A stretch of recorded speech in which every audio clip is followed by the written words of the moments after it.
je me suis lancé, je dirais pas malgré moi, mais pourquoi j'avais envie, le mot clé de voûte me plaisait. Une clé de voûte, je trouve ça vachement beau, quoi. Peut-être voûte céleste, carrément, quoi. Et j'avais cette idée-là depuis des années dans un coin de la tête.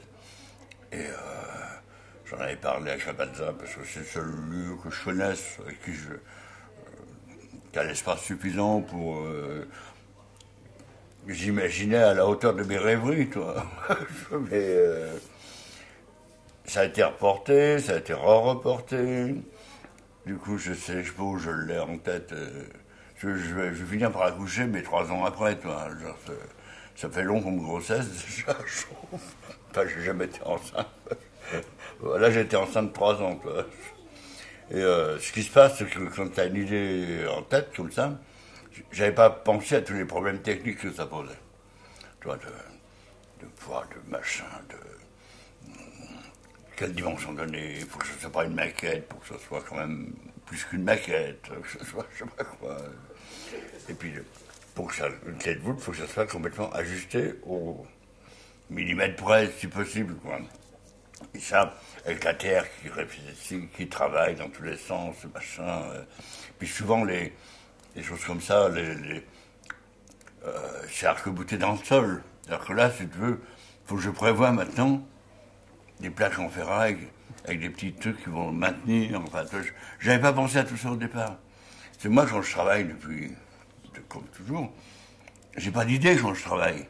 Je commence à travailler et les idées viennent parce que j'ai fait ci, parce que j'ai fait ça, parce que la terre était un peu trop molle, parce que la terre était un peu trop dure, parce que je sais pas quoi. J'ai pas d'idée. J'improvise, je suis un peu... je crois en mon génie, et puis voilà. Alors des fois, je sais pas si génial que ça. Bon, enfin, si tu veux, j'avance. Alors que là, je suis bloqué par cette idée de départ. Et dont je m'aperçois qu'elle est beaucoup difficile à mettre en œuvre que ce que j'avais pensé. J'avais pas pensé à tous les petits détails techniques, d'ajustage, pour que ce soit pas du n'importe quoi, pas de l'à peu près, que ce soit, voilà, comme une clé de voûte au millimètre près qui tient l'édifice, quoi. Et ça, c'est un truc que j'avais pas pensé. Et alors, comment ça se passe? Je sais pas, on verra après cuisson. J'ai fait un tas de trucs dans des petites lamelles qui vont me servir. J'imagine, s'il y a 1 centimètre d'écart, je rajouterai une petite clé de voûte supplémentaire entre la clé de voûte. Ça va être...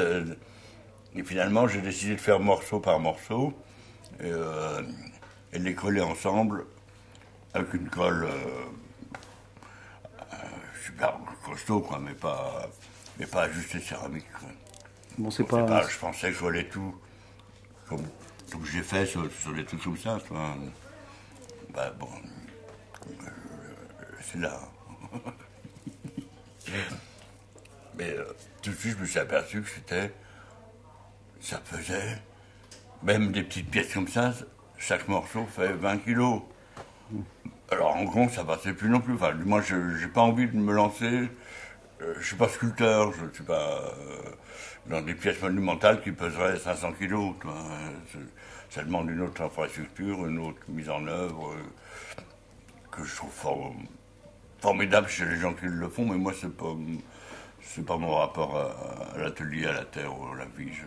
Je suis plus fait finalement pour faire des objets qui servent à rien peut-être maintenant, mais des objets de contemplation que j'ai pas envie de faire de la sculpture, quoi. Et pourquoi un four à bois? Ah bah ça, je sais pas, j'ai déjà raconté 50 000 fois, mais... Ah bon, bah... Mais non, non, mais tu dis que tu fais un four à bois, sinon les autres, ce sera au gaz.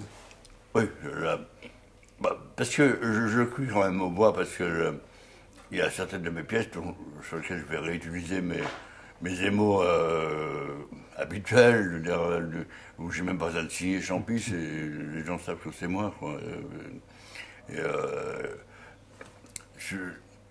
J'ai envie que ça reste dans la rigueur que je suis obligé d'avoir par rapport à la construction de la pièce elle-même, pour qu'elle se tienne, que ça soit bien.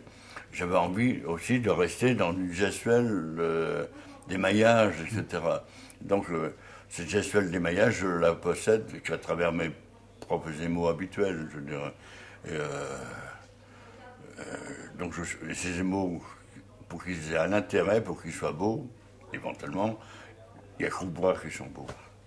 Et ceux que tu vas faire au gaz, c'est pas pour la même expo? Si, c'est la même expo, mais ça sera pas les mêmes émaux, pas les mêmes. D'accord.